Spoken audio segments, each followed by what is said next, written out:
มองตรงแล้วว่าน้องกับบ่คอยย่านคนอยู่แล้วอะไรยากไม่ใช่น้องก็สิย่างสิขึ้นนี่แล้วน้องก็สิเอานี่แล้วถ้าว่าน้องใจห้อนเพราะว่าเบาคือเคยเห็นอยู่คนเข้ามาเมื่อละ7-8คนน้องก็บ่เคยเห็นใจห้อนในภายจักเทื่อได้ล่ะก็มีแต่กับเราคนเดียวแหละแบบเพิ่นห้อนใช่ก่อนเนาะแบบน้องก็โจอดบ่ได้แล้วเพราะว่าแต่ก่อนน้องก็คนใจห้อนอยู่แล้วน้องก็พยายามคุมสติแบบใช้ชีวิตอยู่แบบปกติอยู่แล้วแต่ก่อนก็ได้เพราะว่าน้องก็มีลูกมีเมียน้องก็บ่อยากเป็นคือเก่าแล้วน้องก็พยายามคุมอารมณ์อยู่เพราะว่าน้องก็บ่ได้อยากต้องการแล้วน้องต้องการให้อยู่กับลูกกับเมียน้องมันมีความสุขสำหรับเมียน้องบ่อยู่ในเรือนหลังนั้นน้องก็บ่อยู่แล้วน้องบอกตรงแล้วเรื่อง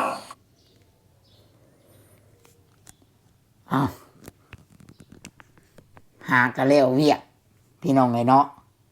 หาก็แล้วเวียกหากระปิดห้องซี ได้ไปเบิ่งคลิปบอสพี่น้องเลยเห็นบอสเอาลงเนาะตามที่ทุกคนได้ยินนั่นแหละตุสิทธิ์ก็ได้ไปเบิ่งคลิปบอสกินีกาพังจากน้ำเสียงของน้องไส้นี่เรากับบ่ได้ว่าเราผิดได้พี่น้องเอ้ยเนาะเรากับบ่ได้ว่าเราผิดในสิ่งที่เราเฮ็ดในมุมของเรานะว่าฉันเนาะในมุมมองของเราในมือนั้นมือที่เกือบมีมวยอะไรพี่น้องไอ้เนาะเกือบมีมวยกันใครจะมีกรรมการเนาะฉันแหละเชื่อว่าเกิดมวยขึ้นแน่นอนพี่น้องเอ้ยได้เบิ่งมวยแน่นอนเนาะถึงว่าต่อให้สิมีผู้ใดใจเย็นแต่ผู้ใดผู้หนึ่งได้ลงมือก่อนมันก็ต้องมีการป้องกันตัวหรือว่าตอบโต้กันแน่นอนพี่น้องเอ้ยก่อนอื่นเบิดกราบทักทายสบายดีเด้อพี่น้องสบายดีพวกพี่น้อง FC อยู่ฝั่งลาวและสบายดีพวกพี่น้อง FC อยู่ฝั่งไทยพี่น้องเอ้ยเนาะบ่ว่าสิอยู่ภายในและก็ต่างประเทศเด้อพบกันกับตุสิทธิ์ปันสุขอีกแล้วพี่น้องเอ้ยเนาะพบกันหลังจากที่ว่าปิดห้อง4พี่น้องเนาะก็ได้มานั่งเบิ่งคลิปคือว่าเนาะก็จับใจความจับความหมายได้หลายอันหลายอย่างอยู่ตั้งแต่เกิดเรื่องมานี่ในมุมมองของตู้ซิดเดอร์พี่น้องเด้อเนาะกาบ่ได้พ่อมพุ่นเพียงพี่และกาบ่ได้ออกมาเว้าเพื่อว่าภัยดีไปชั่วตู้ซิดเชื่อว่า FC ผู้พังนี่ฮู้ดีว่าภัยเป็นเท่าใดเนาะแต่ตู้ซิดเว้าในมุมตู้ซิดเนาะเฮาก็มีสิทธิ์ออกมาอันเว้าเนาะแต่ว่าก็สิเว้าจากเหตุการณ์ที่ได้เห็นนั่นแหละพี่น้องเอ้ยข่อยเว้าได้เนาะคลิป1 2คลิปมาแล้วเขาว่าข่อยเว้าแล้วคือทางน้องไส้นี่เขาบ่คิดเลยได้ว่าเขาผิดหรือว่าเขาในมุมมองของเขามันมีหลายมุมมองพี่น้องมุมมองทางน้องไส้ครอบครัวน้องไส้น้องไร่เนาะได้กะมุมมองทางด้านครอบครัวทางด้านผู้ใหญ่เนาะผู้ที่เจ้าของเงินที่สั่งเฮือนซื้อดินแล้วก็มุมมองของส่วนยูทูบเบอร์พี่น้องเนาะมี3ภาคส่วนพี่น้องเอ้ย3ด้านและเอามุมมองของเท่าไส้นี่ก่อนพี่น้องเท่าไส้นี่ที่เราเว้าออกมานี่ถือว่า พังจากเราเว้านี่เราบ่ได้ให้บ่ได้เครียดแล้วก็บ่ได้สร้างไผเบิดในยูทูบเบอร์ที่เข้าไปน่ะ 7-8 คนน่ะเนาะตุสิทธิ์ก็บ่ฮู้ดอกว่าเราบานมางเราเครียดอีหยังพี่น้องเอ้ยเนาะแต่การกระทำที่เราเฮ็ดมันก็บ่ฮู้ว่าเราเก็บกดอีหยังบ่ฮู้ว่าเราเป็นหยังแต่มันก็บ่สมควรเนาะจังหาสิได้ก็ให้อดเอาแต่นี่คือระเบิดมื้อน่ะคิดว่าเนาะเห็นว่าระเบิดถ้ามีกรรมการนี่เรียบร้อยแน่นอนมื้อน่ะจักสิเกิดหยังขึ้นผ้ามีดคนตีแถวน่ะก็หลายซ้ำเนาะเบิ่งจากคลิปมานะพี่น้องเนาะยันเกิดเรื่องหุนแฮงขึ้นเติบพี่น้องเอ้ยเนาะแล้วว่า ยูทูบเบอร์เขาไปหาเรานี่7-8คนนี่ ที่ไปสัมภาษณ์เมียเรากับเรานี่น้องชัยนี่ ถือว่าเราบ่ได้มีความเครียดแค้นหรือว่าบ่ได้มีอคติอีหยังเราอะเราบ่ได้ให้ได้เครียดเราเอานะพี่น้องแต่ว่ากับผู้นี้เราเอานะจักสิอยากให้หยังเนาะตัวชิดก็บ่ฮู้ดอกพี่น้องแต่พังเราเว้านะคืออยากตีแล้วนะพังเว้านี่เนาะได้ยินจากคลิปของบอสนี่พี่น้องมุนแห้งเติบอยู่เนาะถือว่าเราว่ามื้อนั้นน่ะเราบ่ได้ย้านถ้าตีนะเราบ่ย้านเราเพราะว่าเพิ่นว่าทางนั้นเพิ่นว่ายูทูบเบอร์นี่เราว่ายูทูบเบอร์นี่ย่างใช้เราก่อนไหน เราว่าย่างใช้เราก่อนเราว่าแค่นั้นว่าตีนี่เราบ่ย้านนะว่าเราก็พร้อมแต่ตัวตุชิดสังเกตเบิ่งแล้วการแต่งตัวของเรานี่เราใส่เกือบผ้าใบอีกได้มื้อน่ะใส่เกือบคอนเวิร์ตคือว่าเตรียมแล้วเตรียมคันว่านักกีฬาก็เตรียมใส่สตาร์ทใส่เกือบดูมเกียมสิแล่นไปเตะบาลอันนี้ก็เกียมเลยเราอาจสิกะเกียมว่าเราอยากมีเรื่องเราอยากตีนะมื้อน่ะพี่น้องเนาะเราเกียมโตแล้วว่าไงเราฮู้ว่าผู้ที่สิไปหาแล้วคือสิเกียมโตเนาะในบัดนี้นี่ ตอนที่มีปากเสียงกันเนาะมันก็บ่ติเนาะบ่ติภายแดพี่น้องถ้าว่าถือว่าใส่แบบแห้งๆกะมีอารมณ์เลยเนาะตอนว่าอันมาหาเฮียหยังเนี่ยแบบยูทูบเบอร์สิย่างไปเนาะย่างไปกะสิอธิบายว่าก็มาเคลียร์เจรจาเรื่องที่ดินให้นี่แหละหมอนั่นสิคิดว่าย่างไปตียังไงหมอหมอไส้นี่ก็สิคิดว่าย่างไปอยากตีอยากหาเรื่องไหนความหมายผู้นี้นะเนาะแล้วจังหวะย่างไปใช่นะพี่น้องในมุมมองนะในมุมมองของ เท่าไส้นี่แล้วอาจจะบ่อยากต้อนรับแหละว่าง่ายซะบ่อยากต้อนรับเลยแหละเนาะจังลุดป่านนั่นนะในความคิดเรากับครอบครัวเราบ่ต้อนรับผู้นี้ก็เลยแบบบ่มักนะแต่อันนี้ว่าในมุมของเท่าไส้ก่อนเด้อพี่น้องเด้อเนาะและพังจากคลิปแล้วว่าอันเราไม่ได้ต้องการอยากให้เขาไปโซ่หรือว่าไปวุ่นวายแล้วเราบ่อยากให้เขาไปบงการนะเราอยากอยู่กับลูกกับเมียเราปกติว่าง่ายๆใช่เราบ่อยากให้ยูทูบเบอร์ผู้นี้บอกด้วยว่ากลุ่มนี้นั่นเข้าไปโซ่แล้วที่ผ่านมา7-8คนไปนะ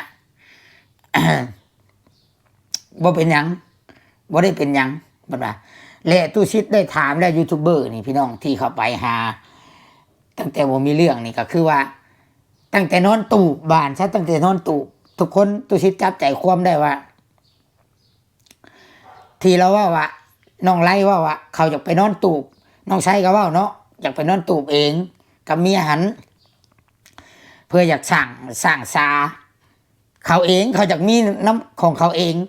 นี่แหละตู้ชิดเข้าใจแล้วคำว่าเขาอยากมีของเขาเองนะพี่น้องเนาะเขาอยากมีของเขาเองคือว่าเขา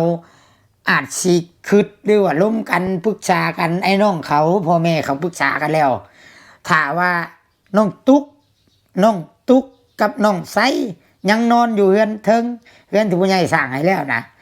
เชื่อว่ากสิบ่ได้รับการช่วยเหลือกสิบ่ได้เฮือนใหม่ตัวชิด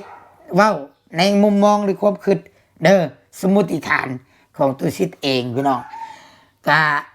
อาจสิคิดว่าเขาอาจสิร่วมกันเนาะคำว่ายังอยู่เทิงเฮือนใหญ่นี่อาจสิบ่ได้รับการช่วยเหลืออาจสิได้แต่ว่าพาไปหาแพทย์หาหมอเนาะแต่มันก็ได้ตัดสินใจบัดนี้ลงมาอยู่ตูบผัดมีกระแสเด้มีกระแสแต่ก็มียูทูบเบอร์ไปถ่ายแล้วก็ได้รับการช่วยเหลือเด้เข้ามาได้บัดนี้มีผ้าห่มเสื้อหมอนเสื้อผ้ามีการมอบเงินให้เนาะแล้วก็กำลังสิเจาะน้ำให้แล้วก็พาไปหาแพทย์หาหมออัลตราซาวด์หรือว่าเอ็กซเรย์เบิ่งลูกเบิ่งเต้าแล้วก็เขาก็เริ่มมีความหวังแล้วเขาก็ดีใจแล้วในส่วนของเท่าไร่เท่าไส้แล้วก็พ่อแม่เขาคือว่าเป็นไปตามที่เขาคิดแต่ก็วางแผนไว้เนาะและเชื่อว่าเฮือนใหม่นี่สิมาไว้นี่เขาอาจจะคิดแบบนั้นเพราะว่าเขาคือจะคิดว่าถ้า ถ้ายังอยู่กับเท่าไรแหละเฮือนนี่ก็สิบ่ได้เฮือนใหม่ก็สิได้อยู่แต่หลังนี่แหละเฮือนนี่เป็นของเท่าไรกำลังแต่บาดนี้พี่น้องเข้าใจบ่เขาคิดที่ท่วนได้ตุชิดคิดว่าเรื่องนี้นะเขาจังง่ายลงไปยูทูบนั่นเพื่อว่าอยากได้เฮือนอีกหลังนึงจากผู้ใหญ่ใจดีพี่น้องเอ้ยเนาะแต่เขาผัดบอกว่าตรงๆแบบนี้ตุชิดว่าถ้าเขาว่าตรงๆอธิบายไปเลยให้ผู้ใหญ่และให้ยูทูบเบอร์เข้าใจเลยเนี่ยสิบ่มีปัญหาแบบนี้เพราะว่ายังพี่น้องเห็นบ่จากที่เป็นกระแสปุ๊บเป็นกระแสมาบัดนี้มันมีข้อผิดพลาดได้บัดนี้ มันกำลังไปได้ดีนะกำลังได้รับการช่วยเหลือเข้ามาหลายสำหรับน้องตุ๊กท้องปุ้งเด้เนาะผู้ใหญ่อีตนสงสารนอนตูบอีกบาดนี้มันพลิกบาดนี้มันพลิกตรงที่ว่าแผนมันเปลี่ยนบาดนี้มันมีการเปลี่ยนแปลงย้อนว่าในมุมผู้ใหญ่แล้วบาดนี้เด้อมาฮอดตอนมุมผู้ใหญ่ตัวชิดสิว่าสันนิษฐานให้ละเอียดถึงพิษทุกคนคอมเมนต์เนาะแล้วก็บ่ได้ว่าไผผิดไปถึงให้ทุกคนตัดสินเอาเองฮู้เลยเนาะในคลิปเป็นอะไรเนาะแล้วก็บ่สิบ่ว่าไผผิดไปถึงว่าแต่ละมุมมองเด้อพี่น้องเด้อแล้วบัดนี้ในมุมมองของผู้ใหญ่ที่เฮ็ดเฮือนให้ซื้อดินให้ที่ว่าให้น้องซื้อเป็นชื่อน้องแต่กับเท่าไรน่ะแล้วบัดนี้นะว่าเป็นหยังเท่าใส่กับนางตุ๊กคือลงไปนอนอยู่ตู้ทั้งที่ผู้ใหญ่สร้างเฮือนให้แล้วมี2 ห้องคือบ่อยู่น้ำกัน แล้วบัดนี้ประเด็นผู้ใหญ่แล้วก็ประเด็นยูทูบเบอร์แล้วก็หลายๆคนที่เบิ่ง FC บาดนี้ตีความหมายไปหลายอย่าง1ผิดกันอยู่น้ำกันบ่ได้2มาเท่าไรกับเมียใหม่นี่ไล่น้องไล่เท่าใช่ไล่นางตุ๊กบ่ให้อยู่หรือว่าละหองไล่แห่งกันกระทบกระทั่งกันแหละเท่าใส่กับนางตุ๊กนี่ตัดสินใจออกไปอยู่ต่างหากเนี่ยมันมีเป็นเรื่องมีเหตุผลมาแบบนี้อันนี้ใน FC คิดกับผู้ใหญ่คิดเนี่ยเพราะว่าตัวชิดไปอ่านคอมเมนต์เนาะตัวชิดบ่ได้ว่าเอาเด้อพี่น้องที่ผ่านมาเนาะถ้าที่ติดตามคลิปบ่จิตบ่คลิปผู้ที่ไปหาแหละ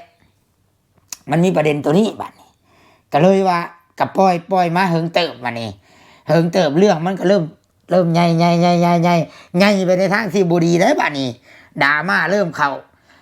มส่งผลกระทบต่อเท่าไรบัดนี้ต่อเท่าไรพี่น้องส่งผลกระทบไปหาเท่าไรถูก FC โจมตีถูกว่าสมปิกับเมียใหม่บัดนี้เมียใหม่ก็อยู่บ่ได้เนาะก็สิมือเฮือนเพราะว่าถูกดราม่าหลายก็สิมือเฮือนตัวเองและบัดนี้ผู้ใหญ่นี่มีความตั้งใจบัดนี้มีจุดประสงค์ให้ยูทูบเบอร์ผู้ที่มอบผู้ที่เป็นสะพานบุญไปเคลียร์หรือว่าเจรจาหรือว่าถามให้คักแน่บัดนี้แหละให้นางตุ๊กขึ้นมาอยู่ทั้งเฮือนบัดนี้ตัวนี้แหละตัวที่ว่ามันพลิกล็อกบัดนี้พี่น้องตัวที่ว่ามันอยากพลิกแผนแน่ตัวนี้มันพลิกแผนแห่งที่สุดเลยตัวนี้พลิกแผนของครอบครัวเท่าไรเท่าไซเนาะกับพ่อแม่เพิ่นนี่พลิกแผนตัวนี้มันบ่ไปตามแผนบัดนี้ตามที่คิดไว้และจังอยากให้ยูทูบเบอร์ที่เป็นสะพานบุญมอบเพื่อนให้จังว่าอยากตีอยากขาหรือว่าอยากลงมือนี่เนาะตัวชิดอ่านว่าแบบนี้พี่น้องเพราะว่าเข้าไปแหละยูทูบเบอร์ก็ไปถามเลยไปจี้เลยเนาะจี้ปุ่มเลยพี่น้องไปถามเลยว่าเอาคือบ่อยู่น้ำกัน อยู่น้ำกันบ่ได้บ่เป็นหยังพิษกันบ่เทียงกันบ่เท่าไล่ออกจากเฮือนบ่อันเอ้ยไพ่ไม่บ่ให้อยู่น้ำบ่ถามถึงน้องตุ๊กน้องหยังบัดนี้รถจ่อเขารถมันก็ระเบิดเพราะว่ายังบ่ได้พิษกันอย่างว่าบ่ได้พิษกันเขาบ่ได้พิษกันสองไอ้น้องเขานั่นแล้วก็เมียไม่เท่าไรก็บ่ได้พิษกันกับนางตุ๊กนี่บัดว่ากันเขาอยากอยู่น้ำกันเขาบ่ได้อยากแยกกันเพียงแต่ว่าเขาลงไปอยู่กับต๊อบเพื่อตูบนั้นเพื่ออยากให้ผู้ใหญ่โดนสงสาร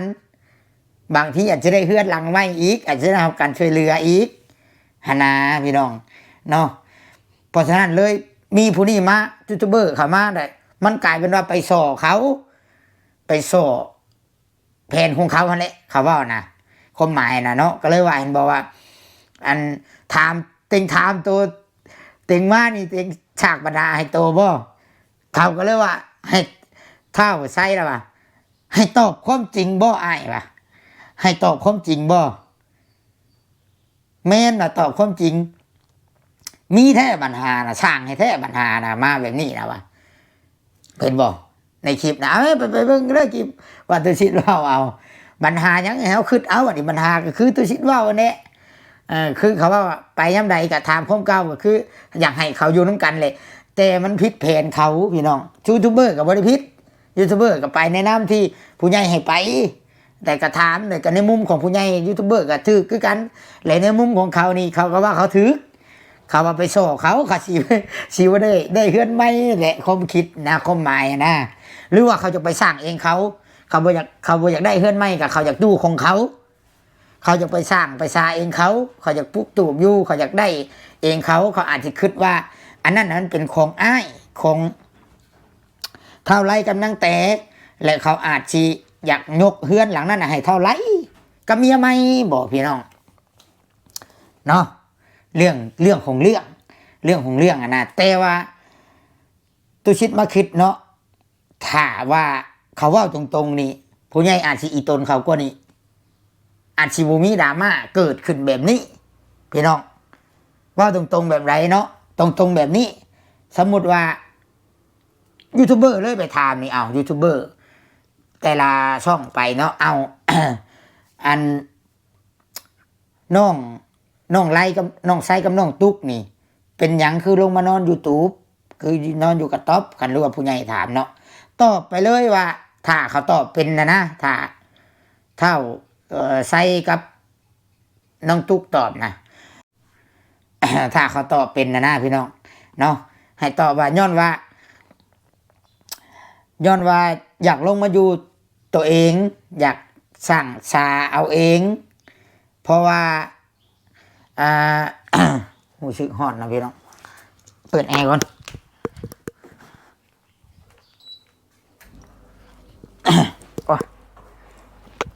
แต่ว่าถ้าเขาตอบเป็นนะให้ถ้าน้องไซหรือว่าน้องตุ๊กตอบเป็นนี่ไว้ว่า อยากลงมาอยู่เองเพราะว่าเฮือนหลังนั่นกะเป็นเฮือนเป็นชื่อของอ้ายกับชื่อของเอื้อยชื่อของนางแต่กับเท่าไรเนาะบางเทื่ออนาคตเท่าไรได้เมียได้ลูกอนาคตลูกเต้าใหญ่ไปเนาะบอกว่าบ่จักสิเป็นลูกของตัวเองอีกลูกของน้องตุ๊กลูกของเท่าไซอีกอยู่น้ำกันในแยกนี้ปัญหากันหรือว่ายังหนุ่มยังน้อยแต่อยากออกมาสร้างสาเอาเองเพื่อบัดถ้าบัดโอไปจังได้จังมีอยากมีเป็นของตัวเองเนาะแล้วก็เขาออกมาอยู่ซี่ซาเดอร์นี่ว้าวไปสิกับชิบุมีปัญหาเนาะถ้าว่าตรงๆแบบนี้โลดนะตุสิทธิ์คิดได้ในมุมมองตุสิทธิ์ได้กะมันกะสิโอเคกะผู้ใหญ่ก็อาจสิเข้าใจว่าเด็กน้อยเขากะยังดีเด้ยังหูจักอยากได้อยากมีเนาะอยากได้อยากมีอยากสั่งสาแต่ว่ามันเป็นไปบ่ได้ย้อนว่าตอนนี้น้องตุ๊กยังถือผ้ายังท้องใหญ่และผู้ใหญ่พัดอยากให้นอนอยู่เทิงเฮือนยันเป็นหันเป็นนี้นี่ตัวนี้แหละบัดนี้พี่น้องแล้วมันก็เลยผิดความตั้งใจเนาะคิดว่านะสำหรับ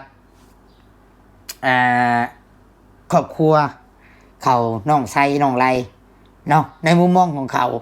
เนาะแต่เขาก็บอกขอโทษอีกได้เบิ่งนะพี่น้องเขาก็คิดว่าเขาถือในมุมของเขาเนาะและเบิ่งจากคลิปนี้ถ้าใช้เว้านี่น้ำเสียงน้ำหนักเสียงก็ว่าเขาเว้าไปในทำนองที่ว่าแล้วเว้านี่แบบว่าไปส่อไอ้บงการชีวิตทั้งที่มอบให้แล้วคือยังบ่แล้วถามว่าแบบนั้นมันกับบ่ถึกเนาะบ่แม่นว่าบงการพี่น้องในเมื่อวานมีปัญหาเนาะคือตุชิดกับบ่พร้อมเพียงไผดอกถ้าว่ามันเกิดปัญหาข้อสงสัยไว้นี่ก็หลายคนเขาไปถามก็ถึกแล้วเนาะแล้วก็คือเฮือนนี่เป็นเฮือนที่ผู้ใหญ่เพิ่นสร้างเพิ่นชาให้แล้วมันบ่แม่น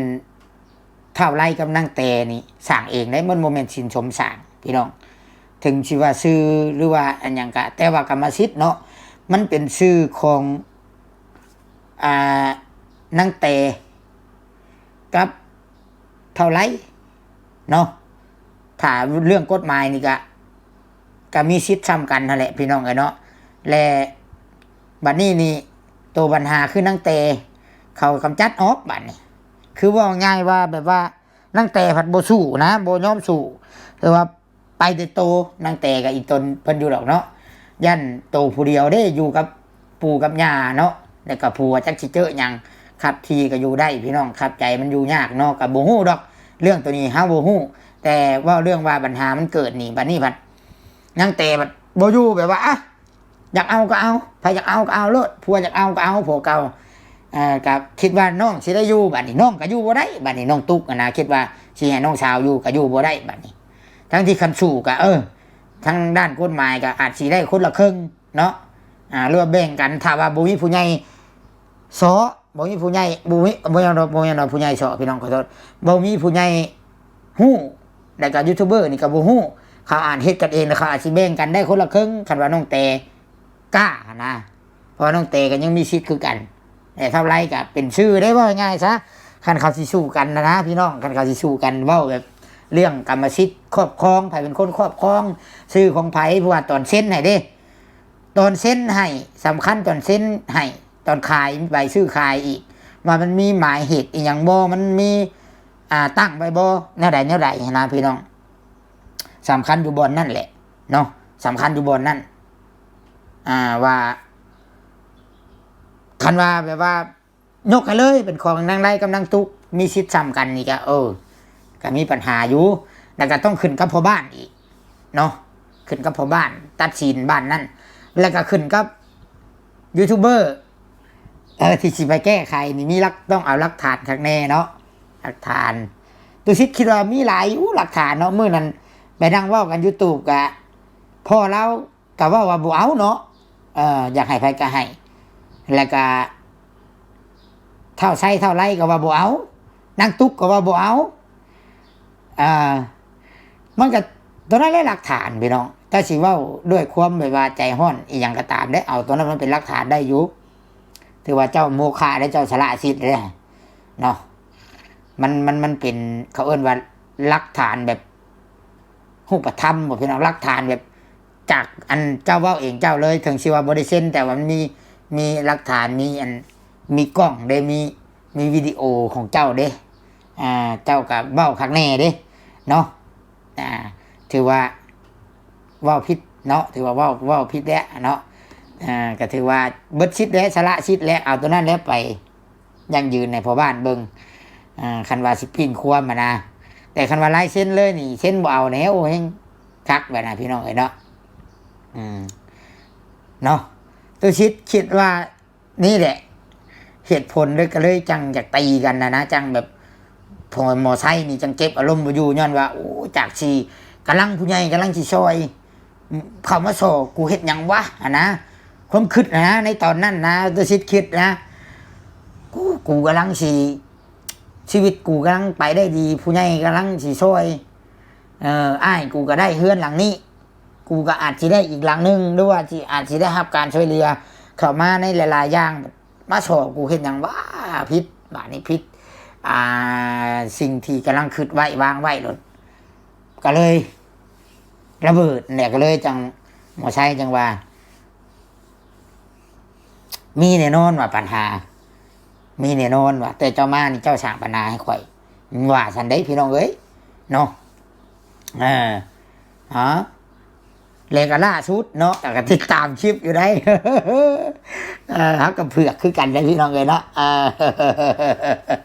มันก็เป็นตามวนอยู่เด้เนาะก็เป็นตารุ่นอยู่เด้ว่าสิจบลงจังไดนะล่าสุดนี่เขาก็เก่งพวกเขาได้เขาว่าบ่ให้ถ่ายคลิปพี่น้องสิเว้าความสิมีหยังกันก็ตามห้ามถ่ายคลิปเขาได้เขาเว้านะห้ามถ่ายคลิปเขาครอบครัวเท่าใช้เท่าไรนี่เขาเว้านะกำลังไปเคลียร์กันนะตอนนี้เนาะเพราะว่านั่งแต่นี่กำลังเดินทางไปเคลียร์กันนี่แหละที่อยู่เพื่อนพ่อบ้านหรือว่าอยู่สภาบ้าน เนาะพี่น้องเอ้ยเนาะกำลังเคลียร์กันคิดว่าตอนนี้ แต่ว่าเขาบ่ให้ถ่ายคลิปเด้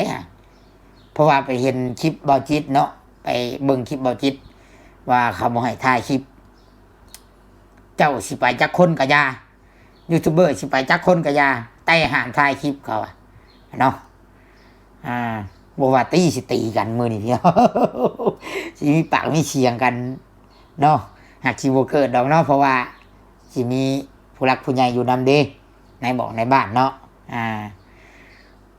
เนาะถือว่าโอ้ยมื้อนั้นนี่ มีปืนมีผ้านี่ถือว่ามีอาวุธนี่อันตรายอยู่มื้อน่ะพังจากหมอว่าวนี่หมอสิเตรียมแล้วไดพี่น้องเอ้ยเตรียมหมอไซนี่สิเตรียมลงมือแล้วเนาะถ้าไซนี่เราสิเตรียมลงมือได้ถือว่าเราเลื่อนขึ้นหน้าได้แหละเนาะแต่ว่าคันเกิดปั๊บลงมือนี่จักสิเกิดยังขึ้นเนาะท่านผู้ชมเอ้ยเฮาก็ได้เดี๋ยวพังเสียงหมอว่าวอีกเนาะพี่น้องเนาะเสียงที่หมอใช้ว่าวนี่นี่พี่น้องบอกตรงแล้วว่าน้องก็บ่ค่อยย่านคนอยู่แล้วอะไรยากไม่ใช่น้องก็สิย่างสิขึ้นนี่แล้วน้องก็สิเอานี่แล้วเอาลีเพราะว่าถ้าว่าน้องใจฮ้อนเพราะว่าเบาคือเคยเห็นอยู่คนเข้ามาเมื่อ7-8คนน้องก็บ่เคยเห็นใจฮ้อนในภายจักเทื่อได้ล่ะหาคนเข้าไป7-8คนนี่มอบจจงเพราะว่าที่7-8คนไปอาจสิบ่ได้เว้า เรื่องให้ไปขึ้นไปนอนอยู่เฮือนเด้เนาะอาจสิบ่ได้เว้าเรื่องนั้นเด้ก็เลยมันเลยบ่มีปัญหาพี่น้องเอ้ยเนาะ